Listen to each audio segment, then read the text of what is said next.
अस्सलाम वालेकुम वरहमतुल्लाह। Welcome to Fakhar stems fair. आज हम असेंबली लैंग्वेज का एक नया टॉपिक स्टार्ट करने जा रहे हैं, स्टैक्स एंड प्रोसीजर्स, और ये उसका पार्ट 1 है। इसके 2-3 पार्ट्स हम करेंगे जिसमें हम डिटेल के साथ डिफरेंट एग्जांपल्स भी करेंगे, ताकि ये वाला जो टॉपिक है, एक मुश्किल टॉपिक है, इसको आसानी के साथ हम कवर करें। हमारे पास सबसे पहले असेंबली में जो डायरेक्टिव होता है वो डॉट मॉडल होता है, और ये जो डॉट मॉडल डायरेक्टिव है ये बताता है कि आपका जो कोड है उसका साइज़ कितना हो, स्मॉल होगा, लार्ज होगा, टाइनी होगा, एंड सो ऑन। नॉर्मली हम इसको स्मॉल लिखते हैं। फिर हमारे पास डॉट स्टैक डायरेक्टिव होता है, और इसमें आप देखें इसका हम यहाँ पर साइज लिखते हैं 100H, नॉर्मली ये लिखते हैं। नेक्स्ट हमारे पास होता है डॉट डाटा सेगमेंट, जहां पर हम अपने वेरिएबल्स को डिफाइन कर रहे होते हैं यहाँ पर। और फिर हमारे पास होता है डॉट कोड सेगमेंट, यहाँ पर हमारे पास इंस्ट्रक्शंस होती हैं, यहाँ पर हमारे पास वेरिएबल्स होते हैं ऑफ डिफरेंट डाटा टाइप्स। ये जो डॉट स्टैक डायरेक्टिव है इस पर हम बात करेंगे डिटेल के साथ अपने इस लेक्चर में। तो अगर आप इस कोड में नोट करें तो हमारे पास 3 सेगमेंट्स होते हैं, एक स्टैक सेगमेंट है, एक डाटा सेगमेंट है, और नंबर 3 कोड सेगमेंट होता है हमारे असेंबली लैंग्वेज का जब हम कोई भी प्रोग्राम लिखते हैं। इसका मतलब ये हुआ कि हमारे पास जो स्टैक सेगमेंट है, यानी जो हम स्टैक लिखते हैं, हमें पता है जो आपके मेमोरी होती है उसमें हमारे वेरिएबल्स भी स्टोर होते हैं और हमारी इंस्ट्रक्शन भी स्टोर होती हैं, और ये जो दोनों हैं काम ये रैम के अंदर होते हैं, रैम में स्टोर होते हैं। और हमने देखा था पहले कि वेरिएबल को एक्सेस करने के लिए हमें एड्रेस देना पड़ता है, और उस एड्रेस पर जो भी कंटेंट हो वो हमें मिल जाता है। लेकिन एक थर्ड सेगमेंट भी है, वो भी मेमोरी के अंदर होता है, उसको हम स्टैक सेगमेंट कहते हैं। यानी हमारे पास जो रैम होती है, तो रैम के हमारे पास 3 सेगमेंट होते हैं, और ये भी रैम के अंदर होता है, यानी ये वाला पार्ट भी रैम के अंदर होता है। लेकिन इसको एक्सेस करने का तरीका डिफरेंट है from data segment and code segment. तो मैं यहाँ पर रैम बनाता हूँ, तो ये हमारे पास रैम मैंने यहाँ पर बना ली, और इस रैम के अंदर हमारे पास कोड सेगमेंट भी होता है, हमारे पास डाटा सेगमेंट भी होता है, और हमारे पास स्टैक सेगमेंट भी होता है। ये तीनों सेगमेंट रैम का ही पार्ट है। हमारे पास स्टैक के लिए कोई सेपरेट डेडिकेटेड मेमोरी स्लॉट नहीं होती। और जैसे कि हमें पता है कि कोड सेगमेंट के अंदर इंस्ट्रक्शंस होती हैं, और उन इंस्ट्रक्शन को जो स्टार्टिंग एड्रेस होता है, फॉर एग्जाम्पल ये आपका कोड सेगमेंट यहाँ से स्टार्ट हो रहा है 000H से, तो इसका जो इनिशियल एड्रेस होता है वो आपके पास कोड सेगमेंट रजिस्टर के अंदर होता है, CS रजिस्टर के अंदर होता है आपके पास इसका स्टार्टिंग एड्रेस। इसी तरह आपके पास जो डाटा सेगमेंट होता है जिसमें वेरिएबल होते हैं, लेट्स सपोज इसका ये इनिशियल एड्रेस है, तो ये हमारे पास डाटा सेगमेंट रजिस्टर के अंदर इसका एड्रेस होता है, और बाकी सारे जो वेरिएबल्स होते हैं इस एड्रेस से ऑफसेट होते हैं। सिमिलरली ये पहली इंस्ट्रक्शन का एड्रेस आपके कोड सेगमेंट रजिस्टर के अंदर होगा, और जो बाकी जितनी इंस्ट्रक्शंस आपके पास हैं वो ऑफसेट होंगी इस एड्रेस के साथ। सिमिलरली जो स्टैक सेगमेंट है वो भी आपके रैम का ही पार्ट है, और इसका जो स्टार्टिंग एड्रेस होता है उसके लिए हमारे पास एक स्पेशल रजिस्टर होता है जिसको स्टैक सेगमेंट रजिस्टर कहते हैं, और जिसका काम क्या होता है उसमें स्टार्टिंग एड्रेस आपका होता है स्टैक सेगमेंट का। स्टैक एक स्पेशल किस्म का डाटा स्ट्रक्चर है जो कि लीफो के प्रिंसिपल पर काम करता है। इसका मतलब होता है लास्ट इन फर्स्ट आउट, यानी आप एक ऑर्डर में अपने डाटा आइटम्स को प्लेस करेंगे और उसी ऑर्डर से आप उसको निकालेंगे। फॉर एग्जांपल लेट्स सपोज एक ट्रे है जिसमें आपने प्लेट्स रखी हुई हैं, तो सबसे पहले प्लेट नंबर 1 आप रखते हैं तो वो बॉटम पर आप रखेंगे, प्लेट नंबर 2 उसे ऊपर रखेंगे, प्लेट नंबर 3 उसे ऊपर, end plate number 4 and so on. तो स्टैक में आइटम्स को इंटर करने का और रिमूव करने का एक ही आपके पास ऑप्शन होता है, एक ही साइड से आप इन कर सकते हो और आउट कर सकते हो। यानी यहाँ पर अगर ऑर्डर लिखें तो सबसे पहले प्लेट 1 को इंसर्ट किया, फिर प्लेट 2 को, प्लेट 3 को एंड प्लेट 4 को। जब हमने रिमूव करना है तो सबसे पहले लास्ट इन फर्स्ट आउट का मतलब है जो सबसे लास्ट आइटम आपने इंसर्ट किया रिसेंट, उसी से आप स्टार्ट करेंगे, उसको पहले रिमूव करेंगे। तो रिमूवल का ऑर्डर क्या होगा, जो जिसको रिमूव किया वो सबसे पहले, जिसको इंसर्ट किया 4 को, तो 4 को पहले रिमूव करेंगे, उसके बाद 3 को करेंगे, फिर 2 को करेंगे, फिर 1 को करेंगे। तो आप देखें ये सबसे पहले हमने इंसर्ट किया था और इसको हमने लास्ट पर इसको रिमूव किया, या इसको हमने विदड्रॉ किया वहां से। तो स्टैक आपके इस प्रिंसिपल पर काम करता है। स्टैक में ये जो आइटम हम इंसर्ट कर रहे थे फिर रिमूव कर रहे थे, स्टैक के अंदर नॉर्मली हम इसको पुश और पॉप कहते हैं।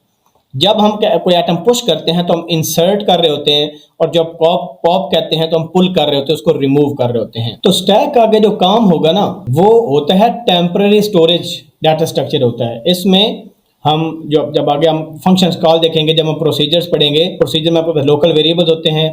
Procedures are just like functions, उसके अंदर लोकल वेरिएबल्स होते हैं और उसके आर्गुमेंट्स होते हैं, तो उसमें स्टैक का हम बहुत ज़्यादा यूज़ करते हैं। स्टैक जो है क्योंकि वो रैम का ही पार्ट है, stack is a part of RAM, so RAM की कोई ना कोई एक एड्रेस तो होगा जहां से स्टैक स्टार्ट होगा। अब यूजर जो है वो तो स्टैक में चलो पुश और पॉप कर रहा है, लेकिन कंप्यूटर में बहरहाल वो एक मेमोरी है और रैम का पार्ट है, and RAM is a random access memory. तो जो आपका सीपीयू है, अब लेट्स सपोज आपके बेशक ये स्टैक है, इसमें कोई डाटा आपने इंसर्ट करना है, तो सीपीयू आपकी रैम को बताएगा कि ये आपने डाटा स्टोर करना है स्टैक में, तो रैम के कंट्रोलर को वो उसका एड्रेस बताएगा। तो ये सीपीयू का काम है कि रैम में जो स्टैक वाला पार्ट है उसका एड्रेस बताया जाए कि इस एड्रेस पर ये डाटा आप स्टोर करो। इसका जो स्टार्टिंग एड्रेस आपके स्टैक होता है वो सीपीयू के पास एक स्पेशली एक पॉइंटर होता है जिसको हम कहते हैं ESP, एक्सटेंडेड स्टैक पॉइंटर। इस पॉइंटर में जो स्टैक का स्टार्टिंग एड्रेस होता है वो होता है, यानी जब हमने डॉट स्टैक लिखते हैं 100H, तो ये जो 100H हेक्साडेसिमल वैल्यू है ये आपके एक्सटेंडेड स्टैक पॉइंटर है, उसमें ये वैल्यू स्टोर हो जाती है, and this is the initial address of your stack. और एक और पॉइंट आपको बताना है कि स्टैक जो है वो ग्रो करती है डाउनवर्ड, कि जो फर्स्ट एलिमेंट या डाटा एलिमेंट जो आपका स्टैक में इंटर होगा वो हायर मेमोरी एड्रेस को ऑक्युपाई करेगा। तो स्टैक बेशक आप ऐसे बना लें क्योंकि उसका एक ही एंड ओपन होता है, या आप ऐसे बना लें, इट डिपेंड्स। यहां पर इंसर्शन और यहां पर जो डिलीशन है, रिमूवल, वो इस एंड से है और यहां पर इस एंड से है। लेकिन डाउनवर्ड ग्रो का मतलब ये है, ग्रोइंग डाउनवर्ड का मतलब ये है, लेट्स सपोज पहला एलिमेंट हमने पुश करना है स्टैक में 5, तो अगर हम ऐसे स्टैक बनाएंगे तो आपका 5 यहां पर जाएगा, और अगर ऐसे स्टैक बनाएंगे तो हमारा 5 यहां पर आएगा। लेकिन जिस एड्रेस पर ये वैल्यू 5 जाएगी ना, वो आपका होगा highest address of stack which is 0 100H, assuming कि हम असेंबली लैंग्वेज में ये लिखते हैं।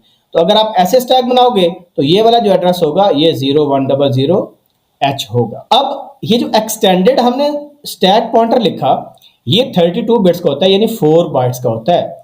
जिस तरह हमारे कोड सेगमेंट में और डाटा सेगमेंट में हर मेमोरी लोकेशन 4 बाइट्स लेती है, अगर हम 32 बिट सिस्टम की बात कर रहे हैं तो 4 बाइट्स लेती है। तो इसका मतलब है अगर हम 32 बिट सिस्टम की बात कर रहे हैं तो जो नेक्स्ट स्टैक की लोकेशन होगी वो इसे 4 बाइट्स नीचे होगी, यानी 100H में से 4 अगर आप माइनस करेंगे यू विल गेट 00FCH। ये कैसे? आपको सब्ट्रैक्शन आनी चाहिए। फॉर एग्जांपल आप 100 में से माइनस करें 0100 माइनस 0004। 4 मैंने में क्यों लिया? क्योंकि हर जो लोकेशन स्टैक की है वो 4 बाइट्स ले रही है, बिकॉज हम 32 बिट सिस्टम में काम कर रहे हैं। इंस्ट्रक्शन भी 4 बाइट लेगी और आपका जो डाटा वेरिएबल है वो भी 4 बाइट लेगा। तो हम सब्ट्रैक्ट कैसे लेते हैं? जब हम 12 लेते हैं 16 को, यानी इस नंबर में 16 ऐड कर देंगे तो 0 + 16 कितना हो जाएगा? 16। 4 सब्ट्रैक्ट करें 12, 12 को हम C कहते हैं। इस तरह यहाँ पर 0 है क्योंकि एक इसने इसको कैरी दे दिया, पीछे इसके बाद F रह गया, तो F में से 0 करें F आ जाएगा, क्योंकि यहाँ से 12 लिया था ये खुद 0 हो गया, तो 00FC आपके पास एड्रेस आ गया, अज्यूमिंग दैट कि ये नंबर हमारे पास क्या है? 0100। तो हमारे पास नेक्स्ट जो एड्रेस बनेगा वो 00FC हेक्साडेसिमल के अंदर बनता है, जहां पर नेक्स्ट वैल्यू इंसर्ट होगी। सिमिलरली अगर हम 5 के बाद लेट्स सपोज हम कमांड लिखते हैं पुश 5, पहले हमने लिखा, अब हम लिखते हैं पुश 10, तो 10 नेक्स्ट लोकेशन में जाएगा, यानी इस तरह जाएगा। तो डाउनवर्ड ग्रो का मतलब है पहला एलिमेंट हायर एड्रेस पर स्टोर हो रहा है, नेक्स्ट एलिमेंट लोअर एड्रेस पर स्टोर हो रहा है। बेशक स्टैक आप इस तरह बनाते हैं या आप इस तरह बनाते हैं, तो नेक्स्ट 10 आपका यहाँ पर आ जाएगा। इसके बाद अगर मैं लिखूंगा पुश F, लेट्स सपोज ये हेक्साडेसिमल के अंदर है, मैं FH अगर इंसर्ट करना चाहता हूँ तो F मेरा किस लोकेशन पर आएगा? इसमें से 4 और सब्ट्रैक्ट कर लें, तो 4 सब्ट्रैक्ट और करेंगे तो आपके पास क्या आ जाएगा? 00F8H। तो यहाँ पर हमने 5 डाला था, यहाँ पर 10 डाला, लेट्स सपोज यहाँ पर F वैल्यू आपके पास आ गई। तो इस तरह स्टैक आपका डाउनवर्ड ग्रो करता है। और जब हमने एलिमेंट्स को रिट्रीव करना हो तो जो सबसे अभी रिसेंट एलिमेंट हमने इंसर्ट किया है वो सबसे पहले निकलेगा, उसके बाद नेक्स्ट एलिमेंट निकलेगा, फिर नेक्स्ट एलिमेंट निकलेगा। और जो मैंने अभी आपको बात बताई कि ये जो एड्रेस होता है आपके पास ये स्टैक पॉइंटर में होता है। अगर हम 2 बाइट की बात करें तो ये एड्रेसेस भी फिर 2 बाइट्स का डिफरेंस हो जाएगा। फॉर एग्जांपल पहले वाला अगर आपके पास 100H है तो नेक्स्ट आपके पास क्या होगा 00FE होगा, ये 2 बाइट्स इससे कम है। और फिर क्या होगा 00FC होगा, ठीक है। अगर तो हम बात करें 16 बिट ऑपरेटिंग सिस्टम की, अगर हम 32 बिट आर्किटेक्चर की बात करें फिर आपके एड्रेसेस इस तरह कंटिन्यू होंगे। ये जो स्टैक पॉइंटर है ना, ये हमेशा आपके करंट डाटा एलिमेंट को पॉइंट करता है। फॉर एग्जांपल अभी हमने थर्ड एलिमेंट जब F इंसर्ट किया तो हमारा जो एक्सटेंडेड स्टैक पॉइंटर था वो थर्ड एलिमेंट को पॉइंट कर रहा है, यानी उसके पास एड्रेस है 00F8H। जब सेकंड एलिमेंट हमने इंसर्ट किया था तब स्टैक पॉइंटर का एड्रेस ये वाला था। तो स्टैक पॉइंटर एलिमेंट के साथ ही अपडेट अपने आप को करता है। तो अगर मैं समरी यहां पर बयान करूं तो हमने ये पढ़ा है कि हमारे पास जो स्टैक सेगमेंट होता है, लेट्स सपोज मैं स्टैक ऐसे बनाता हूं, जिसका टॉप एड्रेस है, ये उसका बिलो एड्रेस है, ये और नीचे है एंड सो ऑन। तो स्टैक आपका इस तरह ग्रो कर रहा है, this is your higher address of stack. तो हमने ये देखा कि जो स्टैक सेगमेंट जब हम बनाते हैं तो उसका जो इनिशियल एड्रेस है वो हमारे पास स्टैक सेगमेंट रजिस्टर में होता है। और स्टैक सेगमेंट रजिस्टर्स को कहां पर स्टोर करता है, उसको एक्सटेंडेड स्टैक पॉइंटर में सीपीयू एक्चुअली उसको स्टोर करता है। जितने भी आपके रजिस्टर्स होते हैं ये सीपीयू का पार्ट होते हैं। तो इस पॉइंटर में वो वैल्यू डाल देगा जो आपके टॉप ऑफ स्टैक को पॉइंट करता है, यानी जो हायर एड्रेस होगा एसपी में उसकी वैल्यू होती है। और जो जैसे जैसे आप एलिमेंट इंसर्ट करते जाते हो स्टैक पॉइंटर आपको न्यू एलिमेंट को पॉइंट करेगा जैसे जैसे आप एलिमेंट इंसर्ट करते जाते हैं। तो यहां पर मैंने थोड़ी डेप्थ में आपको बता दिया कि ये स्टैक हमारे पास है, और जब हम स्टैक सेगमेंट बनाते हैं तो जो स्टैक पॉइंटर यानी एक्सटेंडेड स्टैक पॉइंटर के अंदर एड्रेस होता है वो हायर स्टैक का एड्रेस आता है। यानी हमारे पास ये जो एड्रेस होगा ये 0100H। अब ये 0100H किसका एड्रेस है, ये इस वाली बाइट का एड्रेस है। तो इस बाइट का क्या हो जाएगा 0FFH, इसका क्या हो जाएगा 0FE, इसका क्या हो जाएगा 0FD। और यहां पर 4 बाइट्स कंप्लीट हो गई, फिर पीछे हमने सब्ट्रैक्शन किया तो हमारे पास 0FC आ जाएगा इस वाली लोकेशन का एड्रेस एंड सो ऑन। तो ये आपके चारों बाइट्स इस तरह ऑक्यूपाई होती हैं। सिमिलरली ये आपके पास 0FC है, ये 0F आपके पास B हो जाएगा, FA हो जाएगा, F9 हो जाएगा और ये आपके पास 0F8। और अगर हमारा आर्किटेक्चर 16 बिट का होगा यानी 2 बाइट आर्किटेक्चर है, फिर हमारे पास स्टैक कैसे होगी, फिर हमारे पास स्टैक होगी पहला जो एड्रेस होगा जहां पर स्टैक आपका पॉइंटर, इसमें SP फिर हम यूज करेंगे, ESP यूज नहीं करेंगे। इसका स्टार्टिंग एड्रेस वही होगा। तो यहां पर हमारे पास ये 100H है, ये हमारे पास 0FF आ जाएगा। जो नेक्स्ट लोकेशन होगी वो 0FE होगी, F के बाद E, यहां पर 2 बाइट्स आ जाएंगे। फिर नेक्स्ट लोकेशन 0FC होगी, फिर उसके बाद 0FA एंड सो ऑन।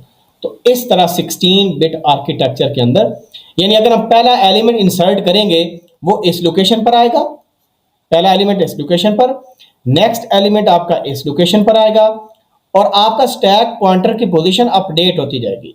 अभी हम एक एग्जांपल लेते हैं और देखते हैं कि किस तरह स्टैक पॉइंटर आपकी पोजीशन उसकी चेंज हो रही है bye inserting elements into the stack, या जब हम पुश करते हैं तो किस तरह आपका स्टैक एड्रेस चेंज होता है। ये इंस्ट्रक्शन लिखी हुई है मूव EX 11 22 33 44 हेक्साडेसिमल में, और हम लिखा पुश EX। ये इंस्ट्रक्शन नंबर 1 है, ये इंस्ट्रक्शन नंबर 2 है। इस इंस्ट्रक्शन से क्या होता है कि आपके पास ये जो EAX रजिस्टर है इसका जो कंटेंट है वो आपके पास अपडेट हो जाएगा। ये अब देखें ये लोअर बाइट पर है, तो ये लेट्स सपोज लोअर ये 0 है, 1 2 3 इस तरह बाइट आपके पास है, तो ये आपके पास हो जाएगा 4 4 3 3 2 2 1 1। ये हमारे पास कंटेंट हो गए EAX के। जब हम पुश करते हैं तो स्टैक में सबसे पहले क्या होगा, लेट्स सपोज ये हमारे पास 4 बाइट्स में हमने इसको कन्वर्ट कर लिया। तो सबसे पहले ये हमारे पास अज्यूम करते हैं कि जो ESP है उसका एड्रेस है 0100H। तो ये कंटेंट इसमें स्टोर हो जाएंगे, ये हमारे पास स्टैक है, ये हो जाएगा 11 22 33 एंड 44।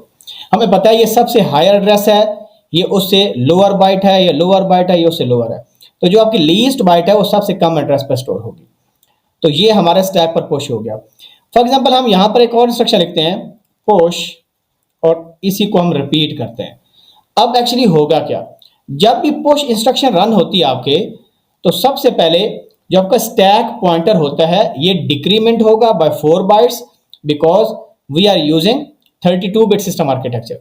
तो पहला काम क्या होगा, हमारा ESP जो है वो डिक्रीज होके ESP -4 हो जाएगा, यानी ESP की जो लोकेशन है वो हमारे पास ये हो जाएगी 0 0 FCH, क्योंकि पीछे मैं आपको बता चुका हूं ये आपके पास 100 है, ये आपके पास FF है, ये FE है, ये FD है, ये FC है आपके पास। तो जब हमने पुश की इंस्ट्रक्शन यूज की तो ये क्या करेगा, आपके स्टैक पॉइंटर को डिक्रीमेंट बाय 4 करेगा, अगर 32 बिट का सिस्टम है, अगर 16 का है तो 2 माइनस करेगा, और फिर क्या करेगा, इंसर्ट करेगा, स्टोर करेगा। तो अभी हमने क्योंकि ये इंस्ट्रक्शन लिखी है तो हम यहां पर ये स्टोर करेगा दोबारा। फिर अब हम यहां पर एक और इंस्ट्रक्शन लिखते हैं पॉप EBX। अब पॉप बिल्कुल ऑपोजिट में काम करेगी, क्योंकि याद रखें कि जो ESP होता है आपका स्टैक पॉइंटर, वो आपके करंट डाटा एलिमेंट को हमेशा पॉइंट करता है।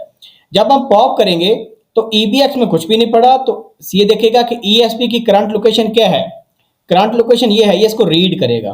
तो रीड करके जो डाटा आपका है वो डाल देगा कहां पर, EBX के अंदर, और फिर ये स्टैक पॉइंटर को अपडेट करेगा, यानी उसमें इंक्रीमेंट करेगा 4 का, तो इसकी लोकेशन इस वाले एड्रेस पर हो जाएगी, यानी दोबारा 0-100H पर चला जाएगा।